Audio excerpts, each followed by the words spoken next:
Halo, halo, kabar? Assalamualaikum warahmatullahi wabarakatuh. Saya Harisbun Arif. Senang sekali bisa kembali menjumpai Anda semua. Membingungkan. Saya kira hanya itu yang bisa kita ucapkan. Kita ketika Kepala Staf TNI Angkatan Darat, Jenderal TNI Maruli Simanjuntak, membantah ada perintah siaga satu dari Panglima TNI Jenderal Agus Subianto. Sebab sebelumnya kan Kepala Badan Intelijen Strategis TNI, Letnan Jenderal Yudi Amri Mantio, sudah membenarkan, begitu pula Kepala Puspen TNI, Brigjen Aulia Dwi Nasrullah juga membenarkan, bahkan memberikan penjelasan yang panjang. Kan kalau dalam soal begini nih yang mesti kita pegang, ya Kapuspen TNI ya. Soal inilah yang kemudian disoroti oleh anggota Komisi 1 DPR RI dari fraksi PDIP, Mayor Jenderal TNI Purnawirawan Tubagus Hasanuddin. Mana yang benar? Makanya itu Hasanuddin minta agar komunikasi internal di TNI itu dibenahi. Ya masih mending kalau cuma masalah komunikasi internal. Kalau yang terjadi, ini cumanya tadi saya beri tanda petik loh ya, karena komunikasi internal di TNI kalau bermasalah itu jadi serius ya. Tapi kalau kemudian terjadi tidak aja sekedar komunikasi internal, tapi ada perbedaan pendapat, ada ketidakpatuhan gitu ya. Ya, ini kalau katakanlah bukan ketidakpatuhan, ketidaksepakatan gitu di antara pimpinan TNI dan Kepala Staf TNI Angkatan Darat, kan ini sangat berbahaya.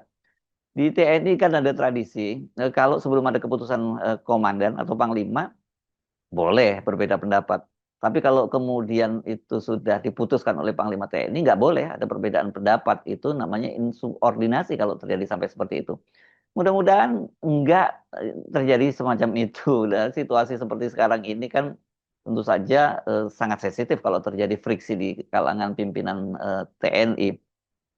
Kepala Staf TNI Angkatan Darat, ini Angkatan Laut dan Udara itu, kalau dari undang-undang di TNI, itu mereka itu bertanggung jawab atas pembinaan kekuatan, kesiapan operasional, dan pembangunan matra. Sementara Panglima TNI memegang wewenang penggunaan kekuatan, komando operasional, dan bertanggung jawab atas kebijakan militer. Jadi kalau soal pengerahan pasukan dan sebagainya ini, ya ini menjadi kewenangan dari Panglima TNI. Sementara para kepala staf angkatan itu dari Angkatan Darat, Laut, dan Udara, tugasnya dia menyiapkan gitu ya. Dan selama belum digunakan, ya dia harus melakukan pembinaan kekuatan dan pembangunan juga gitu ya. Jadi ketika sudah ada perintah dari Panglima TNI, nggak boleh ada kata menolak atau bahkan tidak tahu pun tidak boleh. Gitu. Karena suratnya ini ternyata sudah berlaku sejak tanggal 1 Maret. Kalau sekarang kita hitung kemarin ya, komentarnya itu tanggal 7 komentar dari eh, Kepala Staf TNI Angkatan Darat, Jenderal Maruli tanggal 7, berarti kan sudah 1 pekan berjalan. Masa iya suratnya belum sampai ke tangan Kepala Staf TNI Angkatan Darat? Jadi kalau Panglima TNI sebagai pengguna memerintahkan siaga satu, sementara yang bertanggung jawab terhadap pembinaan dan kesiapan tidak tahu menahu, ini dampaknya bisa menjadi sangat serius. Apalagi sekali lagi kalau seperti saya sebutkan itu pembangkangan. Tapi sekali lagi saya berharap itu tidak terjadi gitu ya. Adanya telegram perintah siaga satu itu kan mulai beredar luas di media pada hari Ahad 7 Maret kemarin. Tapi telegramnya sendiri telah dilayangkan pada tanggal 1 Maret. Ini di kompas.com misalnya saya baca judulnya TNI Siaga Satu, ini 7 perintah Panglima TNI antisipasi dampak konflik global. Ini tayangnya tanggal 7 Maret 2026 pukul 22:19 waktu Indonesia bagian Barat. Jadi sudah cukup larut malam ya. Perintah tersebut itu tertuang dalam telegram Panglima TNI nomor TR garis miring 283 garis miring 2026 yang diteken oleh asisten operasional diteken oleh asisten operasi Panglima TNI Letnan Jenderal Bobi Rinal Makmun. Kepala Pusat Penerangan atau Kapuspen TNI Brigjen Aulia Dwi Nasrullah, ini misalnya bintang 2 berarti dia belum naik pangkat ini ya. Dia membenarkan kepada Kompas itu adanya telegram tersebut. Dia dikutip seperti ini. Perlu saya sampaikan bahwa sesuai yang diamanatkan dalam Undang-Undang TNI, salah satu tugas pokok TNI adalah melindungi segenap bangsa dan seluruh tumpah darah Indonesia dari ancaman dan gangguan terhadap keutuhan bangsa dan negara. Perintah siaga tingkat 1 itu berlaku sejak 1 Maret 2026 hingga waktu yang belum ditentukan. Dan Aulia menegaskan bahwa kesiapsiagaan tersebut merupakan bagian dari tugas pokok TNI dalam menjaga keamanan negara. Menurut dia, TNI harus selalu siap secara operasional guna mengantisipasi perkembangan lingkungan strategis baik di tingkat internasional, regional maupun nasional. Karena itu, kata Aulia, TNI secara rutin melaksanakan apel serta pengecekan kesiapan untuk memastikan seluruh personel dan kekuatan militer berada dalam kondisi siap menghadapi berbagai kemungkinan perkembangan situasi. TNI bertugas secara profesional dan responsif yang diwujudkan dengan senantiasa memelihara kemampuan dan kekuatan agar selalu siap operasional serta siap siaga mengantisipasi perkembangan di lingkungan strategis internasional, regional maupun nasional, kata Aulia. Jadi kalau kutipannya sangat panjang seperti itu kan berarti nggak salah lah ya Kompas, karena kalau biasanya kalau hanya kutipan pendek itu bisa sering salah. Tapi kalau kutipannya panjang jelas clear bahwa memang betul ada perintah dari Panglima TNI. Nah, bukan hanya dari Kapuspen, penetapan status siaga di tengah eskalasi konflik di Timur Tengah ini juga dikonfirmasi oleh Kepala Badan Intelijen Strategis atau Kabais TNI Letnan Jenderal Yudi Abdimantio. Oh, bukan Abrimantio, Abdimantio yang benar. Ini saya bacanya di Tempo. Status siaga 1 yang dikeluarkan Panglima TNI dialamatkan kepada seluruh jajaran TNI termasuk Kepala Bais TNI. Ini Letjen Yudi menyampaikan kepada Temponya juga pada Sabtu tanggal 7 Maret 2026. Dan menurut Yudi, status siaga 1 yang dikeluarkan oleh Panglima bertujuan untuk mengantisipasi situasi keamanan dalam negeri pasca serangan Amerika Serikat dan Israel ke Iran. Pasalnya serangan itu memicu balasan dari Iran yang melancarkan serangan ke sejumlah pangkalan militer Amerika Serikat yang berada di negara-negara Timur Tengah. Akibatnya serangan balasan itu berdampak pada keamanan WNI yang berada di kawasan tersebut. TNI sebagai garda terdepan dalam menjaga kedaulatan NKRI harus mengantisipasi setiap perkembangan situasi yang terjadi, baik di kawasan global, regional maupun nasional. Khusus kepada Bais, Yudi menjelaskan surat telegram itu meminta Satuan Intelijen ini untuk memerintahkan seluruh atase pertahanan RI di negara kawasan untuk mendata dan memetakan WNI yang ada di negara tersebut.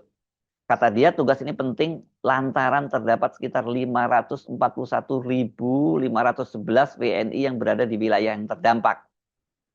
Wilayah yang dimaksud antara lain Iran, Arab Saudi, Uni Emirat Arab, Qatar, Bahrain, Kuwait, Oman, Yordania, Mesir, Yaman, Lebanon, Suriah, dan Irak.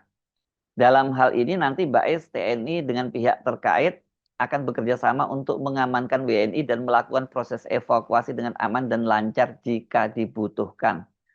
Sebagai tindak lanjut dari surat telegram itu, Yudi menambahkan Bais akan bekerja sama dengan semua stakeholder intelijen untuk melakukan deteksi dini atas ancaman yang mungkin timbul di dalam negeri, termasuk di kantor kedutaan-kedutaan besar luar negeri yang ada di Jakarta seperti Kedutaan Besar Amerika Serikat. Adapun pengamanan dalam negeri oleh Bais akan dilakukan secara tertutup. Bais TNI sebagai unsur intelijen tentunya melakukan pengamanan secara tertutup bersama-sama dengan satuan intelijen lainnya. Nah, ini kemudian di Tempo dijelaskan juga tentang 7 poin yang dalam konten sebelumnya sudah saya jelaskan, dan ini rupanya Tempo juga mengutip Republika Online ya. Nah, tapi kemudian ternyata beredar kutipan dari Jenderal Maruli seperti dikutip oleh Kumparan yang dia menyatakan dia membantah soal itu gitu ya. Kalau memang ada perbedaan penjelasan seperti yang muncul di publik, nah ini yang diharapkan oleh Mayor Jenderal TNI Purnawirawan TB Hasanuddin ya kepada media. Dia menyatakan begini, sebaiknya koordinasi di internal TNI diperbaiki. Jangan sampai informasi yang keluar justru membingungkan rakyat. Itu kata TB Hasanuddin saat dihubungi melalui pesan singkat. Itu hari ini, Ahad tanggal 8 Maret 2026. Saya bacanya di liputan6.com. TB Hasanuddin mengutip pernyataan Kepala Pusat Penerangan atau Kapuspen TNI Brigjen TNI Aulia Dwi Nasrullah menjelaskan bahwa instruksi tersebut merupakan bagian dari upaya menjaga kesiapsiagaan operasional TNI sebagaimana diamanatkan dalam undang-undang. Namun di sisi lain TB Hasanuddin juga mencatat pernyataan terpisah dari Kepala Staf TNI Angkatan Darat Jenderal TNI Maruli Simanjuntak yang menampik surat telegram Panglima TNI terkait status siaga tersebut saat dikonfirmasi media. Penting bagi TNI untuk memberikan penjelasan yang jelas, terkoordinasi, dan transparan kepada publik. Sebab isu yang berkaitan dengan kesiapsiagaan militer seringkali sensitif dan mudah menimbulkan spekulasi jika tidak dijelaskan dengan baik, kata dia. Karena itu saya berharap TNI dapat menyampaikan informasi secara lebih terkoordinasi agar masyarakat memperoleh penjelasan yang utuh dan tidak menimbulkan berbagai penafsiran. Saya kira penting apa yang dinyatakan oleh Pak Hasanuddin ini karena orang kemudian jadi berbingung, jadi bertanya-tanya, ada apa kok bisa beda seperti itu gitu ya. Nah, Pak Hasanuddin kan purnawirawan TNI. Dia menyatakan status siaga di lingkungan TNI pada dasarnya itu mekanisme standar kesiapan prajurit ya. Kesiapsiagaan dapat diberlakukan untuk berbagai kepentingan, baik latihan maupun antisipasi terhadap kemungkinan penugasan, kata IB Hasanuddin. Sekali lagi, kalau ini cuma dalam tanda petik ya, kesalahpahaman atau informasi yang belum sampai, walaupun itu sangat mengherankan, menurut saya tetap jadi masalah. Ini kan pasti kalau ada telegram-telegram dari Panglima TNI, apalagi bentuknya seperti itu, pasti harus segera sampai loh ya kepada para komandannya masing-masing atau kepala kepanglimanya ataupun kepala stafnya gitu ya. Nah, yang jadi soal itu seperti yang dikatakan juga oleh tadi Pak Hasanuddin kalau menimbulkan persepsi yang berbeda di publik ya, ya apalagi kalau kemudian ini dianggap sebagai bentuk ketidaksetujuan atau ini kalau di militer bisa disebut insubordinasi tentu sangat berbahaya. Mudah-mudahan walaupun ini sulit untuk dipahami itu hanya semacam kesalahpahaman saja. Tapi kalau kemudian ada perbedaan pendapat antara Panglima TNI dengan Kepala Staf TNI Angkatan Darat ini sangat serius karena TNI Angkatan Darat itu kan dari sisi jumlah pasukan dia adalah pasukan yang terbanyak dan terbesar dibandingkan dengan dua matra lainnya yakni TNI Angkatan Laut dan Angkatan Udara. Saya Subhan Arif, sampai jumpa lagi. Wassalamualaikum warahmatullahi wabarakatuh.